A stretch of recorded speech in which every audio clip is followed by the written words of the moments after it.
Nesta aula, nós vamos dar continuidade à escala CARS. Nós vamos começar a partir do 10º item, que trata de medo e nervosismo. Uma curiosidade a respeito do medo no autismo é que a maioria não tem noção de perigo e por isso não tem medo. E o medo também é aprendido socialmente, né? A noção de perigo é aprendida socialmente. E outros têm medos de coisas que aparentemente não oferecem nenhum tipo de risco.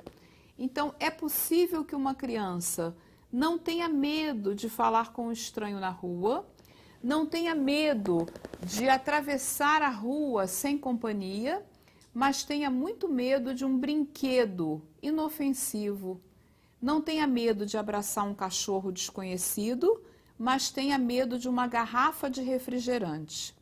Então, é bastante curioso. E o nervosismo, quando nós falamos da palavra nervosismo, estamos nos referindo à birra, que é muito presente em alguns casos de autismo. Quando é contrariado, não pode fazer o que quer, entra num quadro de birra ou de agitação muito grande. Tá certo? Bem, o nervosismo também pode estar relacionado ao sono. Alguns têm um prejuízo significativo no sono. E a qualidade de vida depende da qualidade do sono que nós temos. Nesse caso, não há dúvida que a intervenção medicamentosa ela se faz necessária. No início da apresentação da escala, eu disse a vocês que nós deveríamos não fazer uma observação pura, sem oferta de atividades, de brincadeiras, de jogos, mas no caso do medo e do nervosismo, seria antiético provocar. Então, ou ele aparece espontaneamente, ou nós consultamos a família a respeito de como é que ele se relaciona com esses dois itens. No item 11, nós vamos avaliar a comunicação verbal.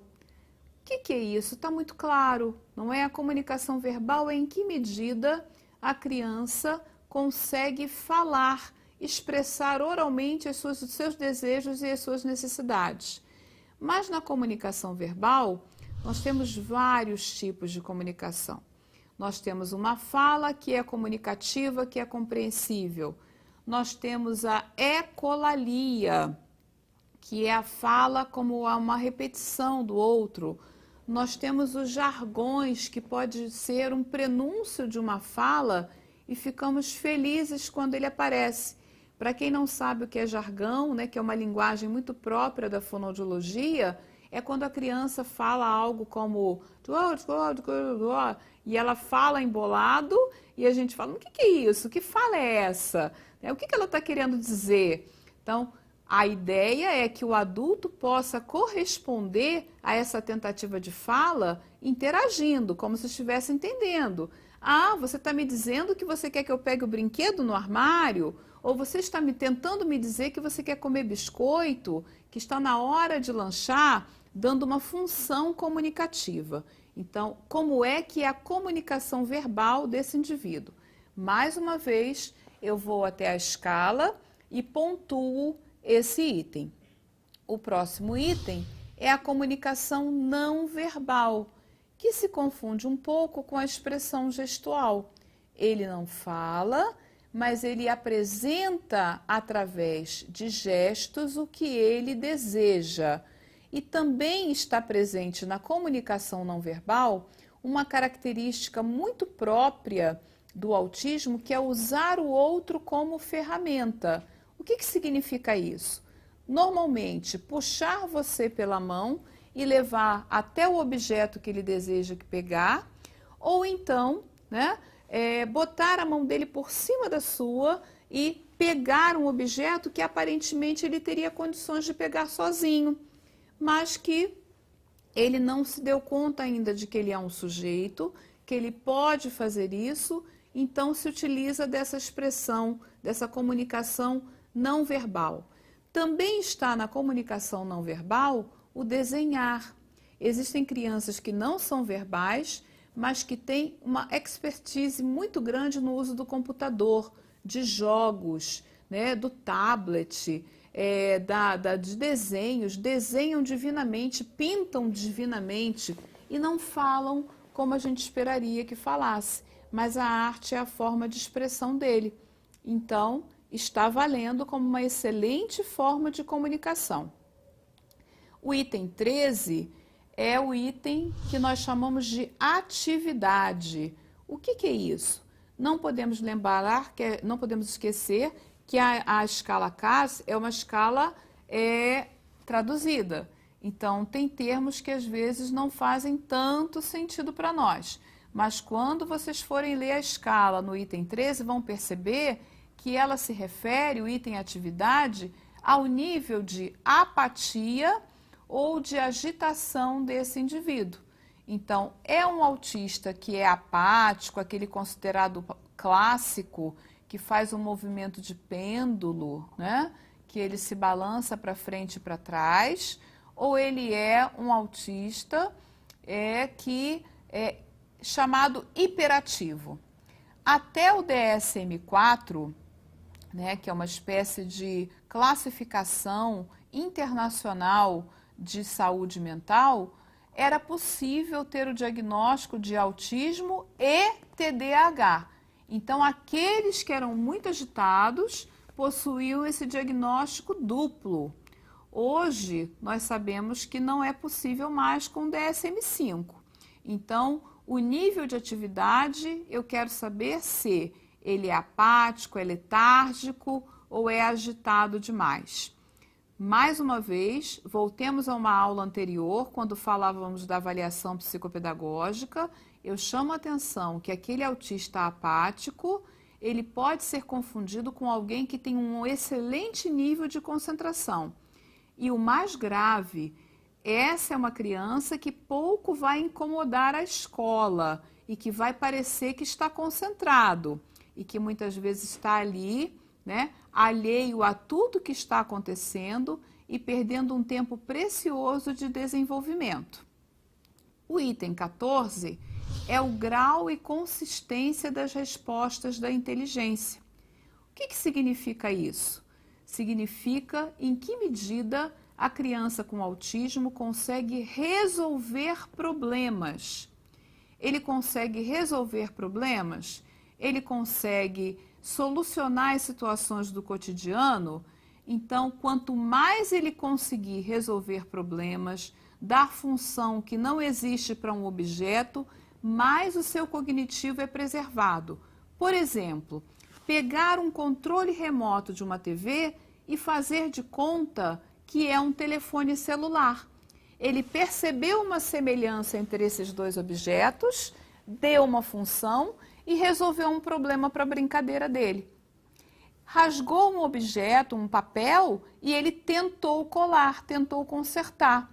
Ele não sabe ainda calçar os sapatos, mas ele faz essa tentativa. São soluções de problemas do cotidiano que falam de um bom prognóstico do seu cognitivo. O 15º item é a sua impressão geral. Você como avaliador e como observador. É um avaliador que considera que tem a presença do autismo? Não tem a presença do autismo? Há críticas sobre esse 15º item porque ele pode parecer subjetivo. Mas eu posso garantir a vocês que depois de passar pelos 14 itens anteriores, você já terá uma impressão bastante, se não bastante, perto do definido da sua impressão sobre o autismo. Antes de concluirmos a escala e de falarmos de como se pontua, é importante fazer uma diferenciação voltando às aulas anteriores. Esta escala me serve para verificar se há ou não há autismo, em qual grau ele se apresenta, se é leve, moderado ou grave, ou ainda se não há autismo, certo? E a avaliação psicopedagógica não é para diagnosticar autismo, e sim verificar qual vai ser o planejamento das minhas intervenções, o que é que eu vou fazer com ele nas escolas e nos consultórios. Muito bem.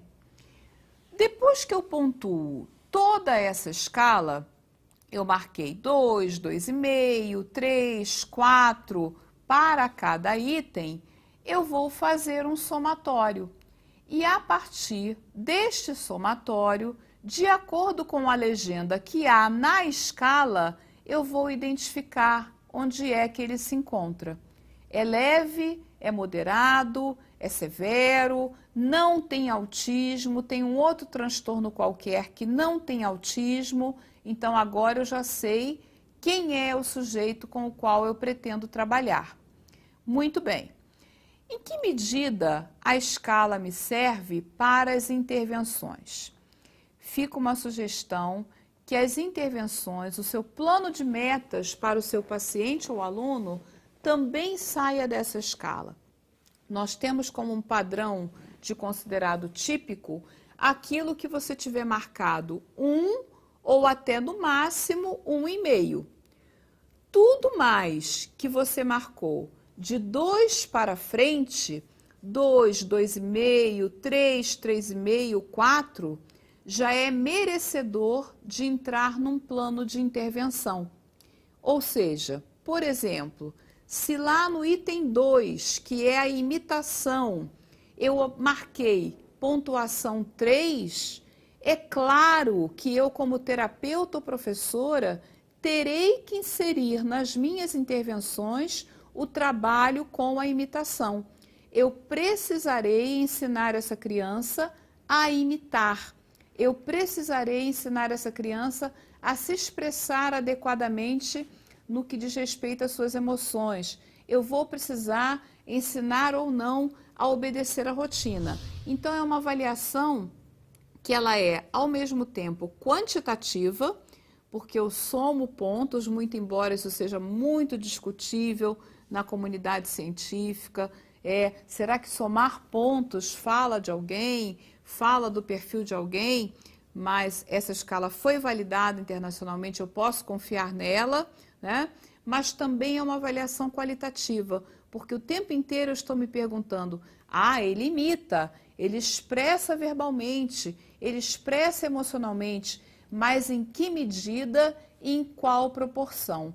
E da escala eu posso tirar, com certeza, elementos preciosos para programar a minha intervenção. No próximo bloco, nós vamos ver as intervenções psicoeducacionais. De que forma eu posso programar e o que eu posso ter como prioridade dentro dessa escala. Uma outra sugestão que fica seria a seguinte: não tenham pressa de aplicar a escala CARS, porque é possível que você considere que já pelas suas observações ou pelas informações familiares você possa preencher até sem ver a criança. Mas esse é um equívoco, porque eles podem nos surpreender. E às vezes o uso da audição pode ter uma pontuação num dia e pode se apresentar de uma outra forma em outro dia.